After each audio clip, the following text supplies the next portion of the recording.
Saúdo a todos com paz, todos que estão no Brasil, em algum momento possa estar acompanhando aqui com a live que o irmão Eudes, com muita atenção e carinho, está sempre promovendo. Então agradeço a atenção dos irmãos e que vamos falar um pouco, concluindo o assunto que semana passada eu iniciei, sobre 1 João capítulo 4, e foi comentado até o 10, entre o 12 e o 10. Eu vou fazer esse prosseguimento para fechar, aquele capítulo, e quem sabe até iniciar no capítulo posterior, o João 5. Mas, enfim, a gente sabe que para falar da palavra de Deus precisamos estar atentos para errar e errar menos, Porque conhecedor mesmo da palavra, por mais que a gente estude, tem algumas coisas que a gente precisa estar sempre aperfeiçoando. E eu já vou fazer uma pequena errata da última live, onde eu comentei em 1 João 4 até o 12, mais ou menos, até o 11 que eu comentei, e em um pequeno momento eu pronunciei o seguinte contexto, sobre o profeta verdadeiro, Então, naquele jogo de palavras, eu inverti a situação. Se o profeta verdadeiro falar algo, não se cumprir, mas é uma questão apenas de entendimento. Acredito que todos entenderam o sentido que eu quis dizer, que o profeta verdadeiro é o que fala e depois se cumpre. Se não for, então torna-se aquela pessoa que você não pode dar a atenção necessária, não pode dar muito crédito, Claro que isso é entendimento a saber qual é o espírito do anticristo, porque a palavra de João começou a falar um pouco sobre isso. O anticristo, por como identificar aquele que vai contra a palavra de Deus, contra a Cristo. E sabemos que precisamos provar os espíritos. E a tônica maior é você realmente estar identificando esse espírito, não é isso?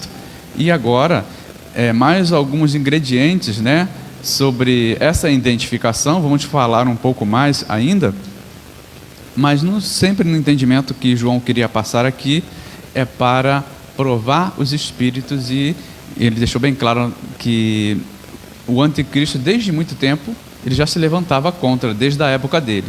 Em um pequeno resumo, e até hoje, principalmente nos dias de hoje, precisamos estar identificando, através da palavra, aquilo que vai contra a Cristo, não é isso? Vai contra ao Salvador. E eu vou estar aqui lendo a partir do 12, o irmão Eudes pode posicionar no versículo 12, 1 João 4, 12, e diz assim, irmãos: ninguém jamais viu a Deus.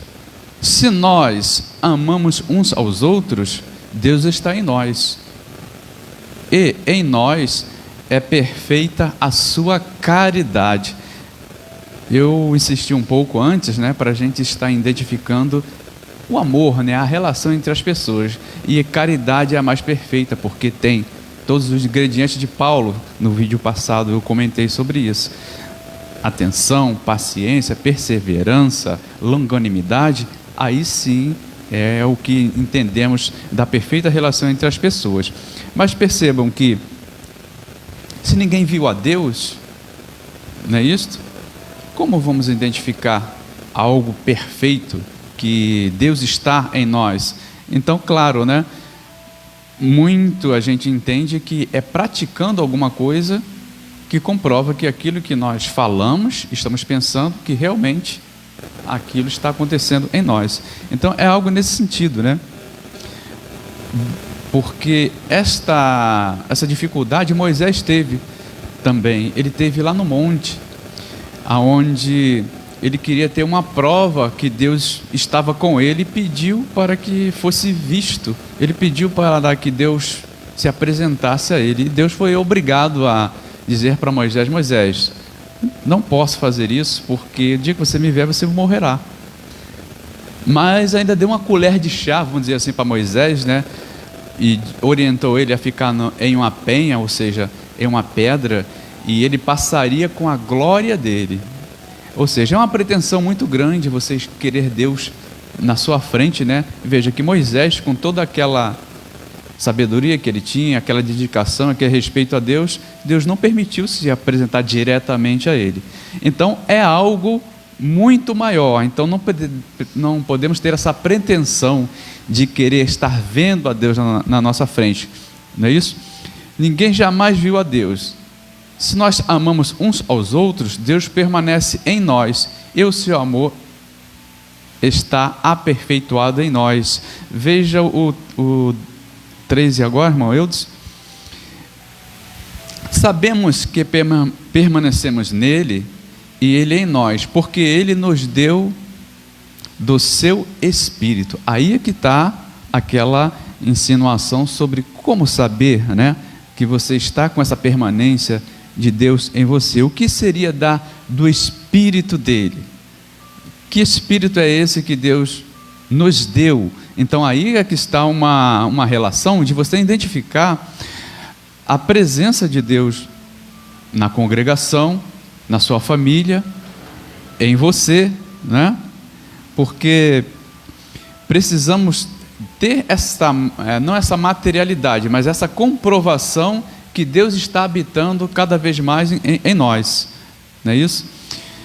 Porque tem uma palavra que diz assim: como é que podemos amar o nosso próximo, né? Como a nós mesmos, precisamos amar o nosso próximo como a nós mesmos. Mas existe ali uma relação de perda, como eu disse antes. O amor ele não é algo super maravilhoso, onde existe quase uma relação de negócio. Olha, eu vou te dar uma atenção nisto e você me dá outra atenção naquilo. Estamos fechamos o negócio? Ah, fechamos. Aí tudo bem, né? Aí uma pessoa ajuda a cortar a grama, aí o outro ajuda a consertar o telhado.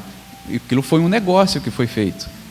Mas o amor, ele é despretensioso. Quando alguém, ele transborda, quase essa seria a expressão. O amor, ele se transborda. Ele não se faz um negócio. Não é isso? Se acontecer de alguém transbordar esse amor para você também, você vai agradecer. Porque diz que é assim que tudo que vem você pede, agradece a Deus. Mas você não faz um negócio com esse amor ou com essa caridade. Você simplesmente transborda aquele amor. É uma das indicações que está acontecendo ali, a presença de Deus e a comprovação que Deus está em nós, né? Porque o amor, ele não é um negócio. Vamos ainda seguindo ao 14. E vimos e testemunhamos que o Pai enviou o seu Filho para ser o Salvador do mundo. Não é isso?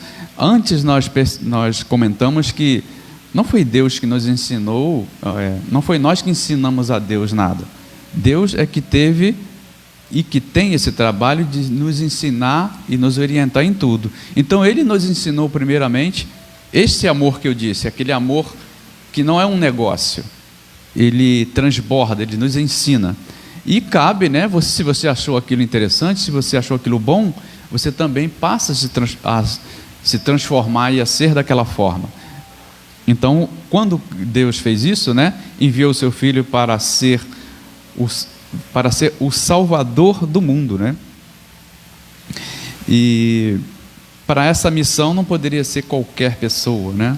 Era quase que como se fosse uma extensão de Deus, alguém que concordava em Deus, nos seus pensamentos, nas suas ações. E por isso que Cristo, Ele teve esta missão, porque existia uma concordância muito grande, porque Ele é considerado o quê?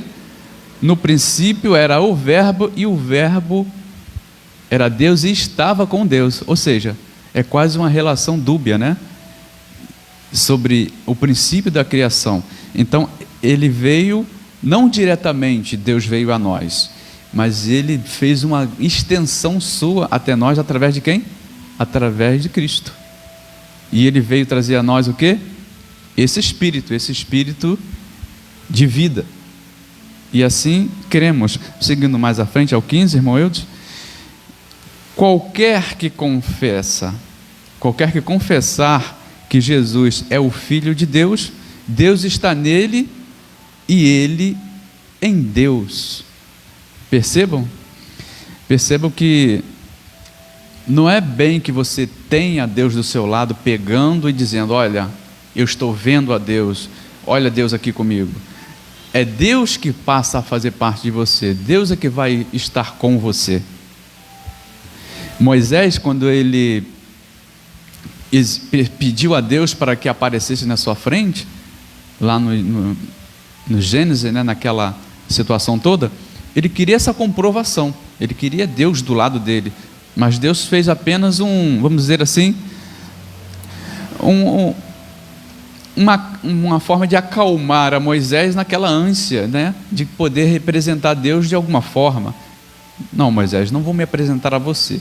Mas a gente percebe que quando Moisés se coloca na posição de defender o povo com aquele erro todo que o povo fez no deserto, quem é reformista sabe o que eu estou falando. Então Moisés se colocou assim, dizendo: Senhor, já que é assim, já que você vai destruir todo esse povo, então tira o meu nome do livro da vida. Percebam nesse sentido que Moisés tinha um amor pelas pessoas que estavam com ele. Então isso prova que Deus estava com Moisés. Já que estamos dizendo aqui que Deus não pode ser representado fisicamente, mas espiritualmente. E a vontade de Deus é que todos se salvem. Não é assim? O 16, irmão Eudes. E nós conhecemos que cremos no amor que Deus nos tem. Deus é caridade, e quem está em caridade está em Deus, e Deus nele. Percebo que Moisés, ele se colocou, né, no passado para, de uma forma assim, a ter amor pelaquela multidão inteira, né? E assim ele foi de uma certa forma caridoso àquele povo. E aqui em João ele explica isso de uma forma ao seu tempo, na época, e permanece até hoje essa explicação sobre essa forma de conhecer a presença de Deus. Assim conhecemos que o amor que Deus tem por nós e confiamos nesse amor. Deus é amor. Todo aquele que permanece no amor permanece em Deus e Deus nele. Há uma outra versão, o irmão hoje me comunicando aqui, porque sabemos que às vezes esclarece um pouco mais. Mas, irmãos, às vezes as pessoas também dizem isso, né? Mas existe uma comprovação sobre dizer que você conhece a Deus e que Deus está em você. Vamos mais à frente agora, 17. De forma o amor está aperfeiçoado entre nós, para que no dia do juízo tenhamos confiança, porque neste mundo somos como Ele. O 18. No amor não há medo, pelo contrário, o perfeito amor expulsa o medo. Vou dar uma pequena pausa a esse momento aqui, sobre o que significa você não ter medo, né? O amor, quem tem amor não tem medo. Quando alguma pessoa que ela quer fazer algum projeto e diz assim: não, tem fé em Deus e vai dar tudo certo. Mas tem algumas pessoas que vê muitas coisas negativas. Não, vamos fazer essa viagem. Mas o tempo está perigoso. Pode chover, está em tempo de chuva, a pista está perigosa. Então existe um medo natural quando a pessoa não está com aquela afinidade com Deus. Por que esse medo acontece? Porque ele sente que alguma coisa vai atrapalhar, né, a sua proteção, a sua vida. Ele sente que não está obedecendo a palavra de Deus e logo ele percebe que Deus não está próximo dele. E aí vem um certo medo. O povo no deserto teve medo quando Deus falou naquele monte, né, os mandamentos, e depois chegaram em cima de Moisés e disse: Moisés, vá você falar com o Senhor, porque era como um som estremecedor e o povo realmente ficou com medo, e só Moisés se aproximou um pouco mais daquelas palavras ditas no monte. Aquele que tem medo não está aperfeiçoado no amor, né? Na continuação, assim: o amor expulsa o medo, porque o medo supõe castigo. Aquele que tem medo não está aperfeiçoado no amor. O que seria ser esse aperfeiçoado no amor? Quando você tem a palavra de Deus, você conhece a sua vontade.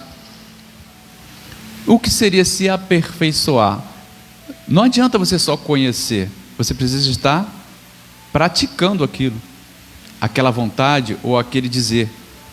Quando um pai de família chega em casa e seus filhos fizeram suas tarefas, né, de acordo com o que ele percebeu que é o correto, que é melhor, os seus filhos vão ver ele chegando no portão, fizeram todas as suas tarefas de acordo com a orientação e vão ficar com uma alegria imensa quando o pai chegar, não é assim?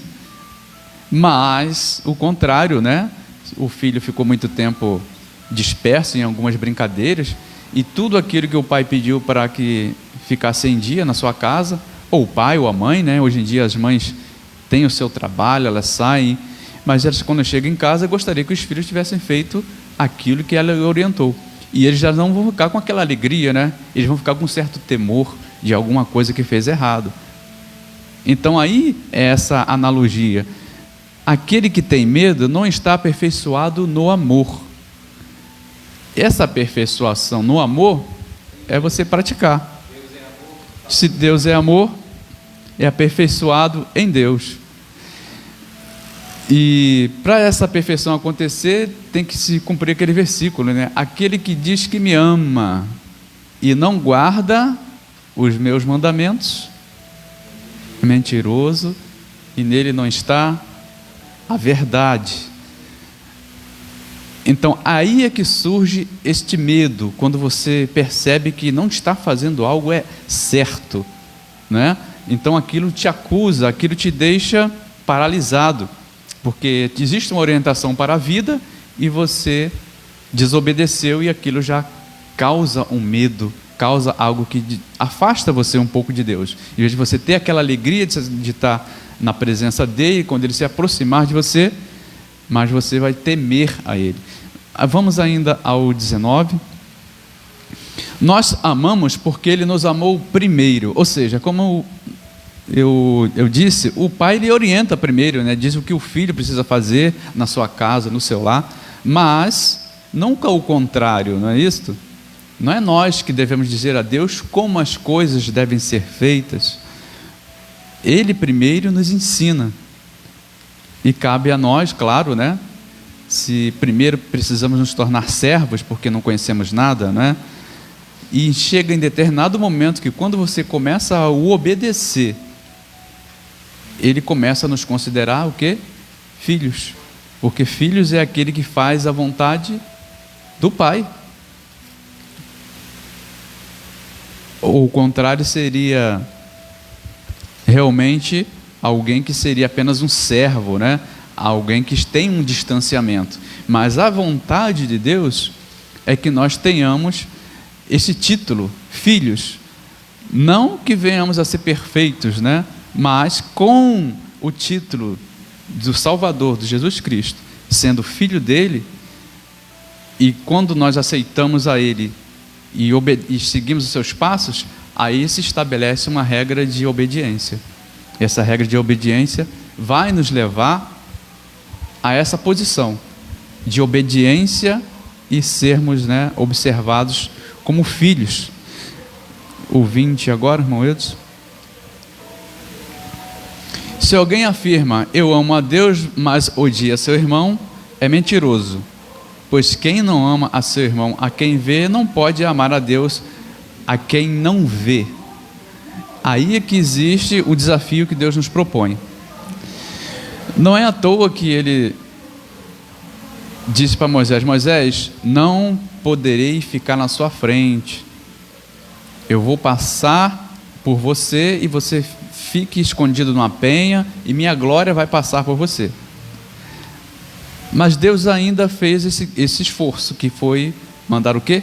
O seu Filho habitar em carne entre nós. Este foi o último esforço feito por Deus para que a gente consigamos perceber a presença que existe dele em tudo, não só em nós, mas em tudo. E é justamente essa percepção que a gente precisa ter do sacrifício de Cristo, de tudo que ele nos amou, e aí sim a gente perceber que Deus, ele pode estar em cada um de nós. Mas com o quê? Com esse Espírito, o Espírito da verdade. Cristo, enquanto estava na terra, ele disse para os apóstolos: se eu não subir, ele não virá. Ele quem? O Espírito da verdade. Cristo precisava passar por tudo isso, mas ele não poderia ficar aqui na terra. Ele precisava deixar o seu Espírito na terra, agora o Espírito Santo. Isso comprovaria o quê? Não a materialidade de Cristo aqui, mas que Deus estaria em cada um de nós, nos dando esta percepção de irmandade, irmãos, logo filhos. E assim vencermos o mundo com essa palavra que João colocou e todos os outros profetas, né? Para estarmos vencendo o mundo que já tem um plano fracassado. Primeiro que ele não teme a Deus. O mundo, na sua maior estatura, né, de poder aqui na terra, eles dispensam Deus da sua ciência. Então esse é um dos primeiros requisitos. Mas claro, esse temor de Deus é no sentido de você o conhecer. Depois que você o conhece e obedece, você deixa de temer a Deus, porque você já não tem o que estar devendo, né? Principalmente com a palavra de Cristo, que vem a nos lavar dos pecados, e com isso nos sentimos à vontade na presença de Deus. Não sei se terminou ainda, mas hoje pode seguir, tem um 21. Ele nos deu esse mandamento: quem ama a Deus, ame também a seu irmão. Amém? Graças a Deus por isso, porque esse amor, ele se testifica como? Fazendo a guarda e a observância dos seus mandamentos em conhecimento e prática. Não é isto? Esta prática vai com certeza comprovar, primeiro, que você ama a Cristo, que é o nosso irmão mais próximo, vamos dizer assim, né? E, claro, dessa forma se comprova que você, mesmo sem ver a Deus, como Moisés quis ver a Deus, mas mesmo sem o ver, sem estar com ele aqui presente assim, mas você comprova que tem essa fé e crê em Deus e o ama. Ele exige isso, ele exige essa comprovação, né? Porque diz que toda fé sem obra, ela se torna-se morta, não é isto? E em outra palavra também diz que Deus não é Deus de mortos, mas ele é Deus de vivos. Tanto que para Deus, quem no corpo deixou, né? Para Deus ninguém morreu ainda, a não ser só quando vier o julgamento. E claro, né, os irmãos estejam à vontade em outro momento do vídeo, né, se for publicado, em comentar os trechos bíblicos, né, e também em correções que são necessárias, porque diz a palavra que quem comenta ou fala muito também erra na palavra. E é por isso que estamos aqui, comunicando a palavra uns aos outros e nos aperfeiçoando, para que cada vez mais a gente venhamos aqui a conhecer a Cristo e Ele nos mostrar o Pai. Amém? E o irmão Elis pode ainda prosseguir em horário, estamos em encerramento em horário, então vamos agradecer ao Senhor por mais esse momento que estivemos buscando falar da palavra de Deus. Estarei orando e fica também a todos os irmãos que acompanham pela internet, pode fazer alguns comentários, né, até dando aquela situação de correção, porque é importante, hoje em dia a internet é para isso também. E graças a Deus, semana que vem falaremos mais sobre o capítulo 5, já ensinando o capítulo 5 de 1 João. Fique com Deus, fique na paz.